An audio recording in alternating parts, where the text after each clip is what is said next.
nila. O eto naman po mga bossing, yung nakita natin. Ops! Eto ho yata yung mga nananakit eh. Oh, matatapang kayo dyan ha.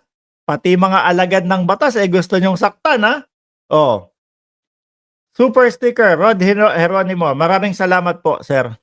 Oh, yan talaga mangyayari sa inyo. Mabait pa nga mga kapulisan sa Pilipinas ho eh, no? Eh sa ibang bansa ho yan, mga boss chief amo sir, talagang idadapa yang mga yan. Kapag kayong talagang um, nanlalabang ka, nagpupumiglas ka, tapos nananakit ka, eh yan ang mangyayari sa inyo. Siguro naubos siguro yung mga ano nila, yung mga posas nila, mga kababayan. Kaya pinag-aano na lang. Ano tawag ho dyan? Yung plastic, nakalimutan ko lang. Yung strap na yan, meron pa eh. Makukulit itong mga ano ni Kibuloy, no? Itong mga fans ni Kibuloy, makukulit ho, mga bossing. Diyos ko. At the end of the year, kung ilang mga year pa yan, mahuhuli at mahuhuli pa din po yan si Pastor Kibuloy, mga bossing. Cable tie. Zip tie. Isang bagsak lang sa itaas. Labas yan. Siguro sa susunod nito, mga bossing, yung sa helicopter ho, bababaan na nila ng mga tao yun, no? Kunyari may 10 o 20 katao, eh kapag binanata sila, pag sinakta sila, di banata na din nila. Ganun lang naman ho yun eh. Meron silang kailangang i-serve na warrant.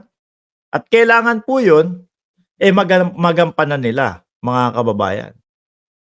Kapag may mga nanakit, ikulong na ho yan. Di ba? Huwag mong tanggalin, Sir Mark. Yan mo sila. Ma-stress. Paulit-ulit ho kasi kahapon napansin ko na, mga kababayan, na ganun yung kinoment niya. Ngayon, ganun na naman. Okay sana kung merong mga komento na natututunan tayo kaso wala ho. Mga bossing, paulit-ulit lang. Hulihin na yan, Sir Mark. Sa susunod, nakabisado na yung lugar. Totoo po, yung helicopter siguro hindi naman para lumapag yun eh. Siguro para umikot lang at silipin siya sa atin, no? Kung saan mismo, doon sa mga madaming building yata yun eh. Kung saan mismo, pwedeng nakatago doon si Kibuloy, mga kababayan. Ngayon lang po tayo nakakita ng isang di umano son of God na nagtatago. Totoo yan, Ernie Taruk. Mga bossing, dito po ay mag-aalas 6 na po, mga kababayan. I-update ko po kayo dito sa mga usaping Kibuloy. Mga susunod na araw siguro, huha na yan, mga bossing. Mga susunod na araw siguro, na yan, nadakip na ho yan, mga boss. Okay? Magpapaalam muna ako. Ha? Huwag nyo pong kalimutan na i-like itong live stream natin, mga bossing.